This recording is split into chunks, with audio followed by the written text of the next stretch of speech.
And just when you thought 2003 couldn't get off to a rockier start, Lucasfilm threatens everyone with another Star Wars movie. See this article here from The Direct. Star Wars next movie eyeing person of color for lead actor. A person of color will reportedly be the lead in Damon Lindelof's upcoming Star Wars film. I don't know who that is. Let's look him up.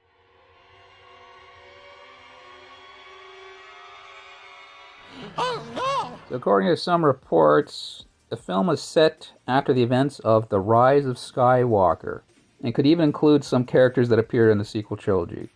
Woo woo! Were there any left? I mean, I never saw the movie, but as far as I know, it sounded like they were wiping everyone out. But that's the thing, it's going to be set after the exciting conclusion of the Disney trilogy. I wonder if it's going to start off the First Order looking for some sort of rebel or resistance person that has secret plans to something. And then that person needs the help of a humble nobody who's force sensitive and lives on a desert planet. Sorry, not just a nobody, but a force sensitive person of color who lives on a desert planet. I like here how it even says in the article that the upcoming Star Wars film is casting a person of color, and then in parenthesis says a non-white person as the lead. So it doesn't matter the person's race, as long as they're not white. Alright, thank you, that doesn't sound racist. And then down here it says there's the return of a Star Wars fan favorite.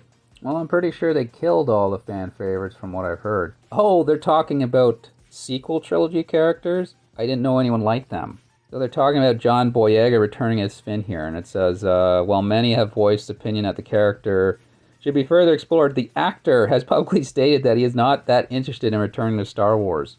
And it says, however, anything could happen. There is a slight possibility that he could have changed his mind if Lindelof talked to him his plans of the character.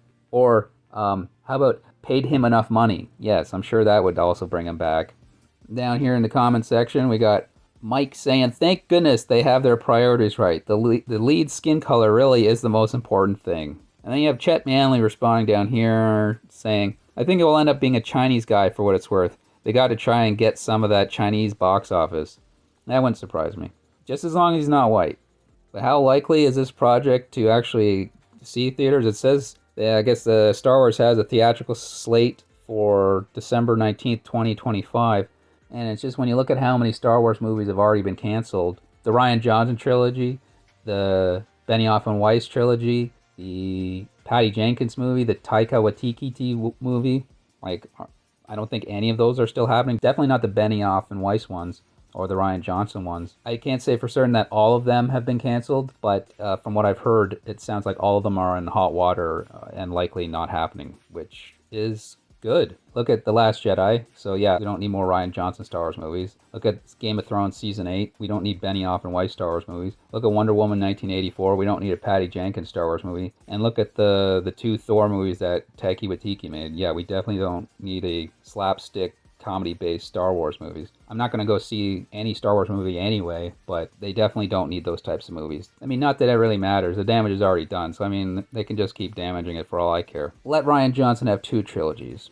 Anyway, I thought I would just give a little update that, just to let everyone know, in case they were worried, the next Star Wars movie will have a white person as the lead. There it seems to be pretty much assured that it won't be a white person. Anyone but a white person. Alright, that's it for now.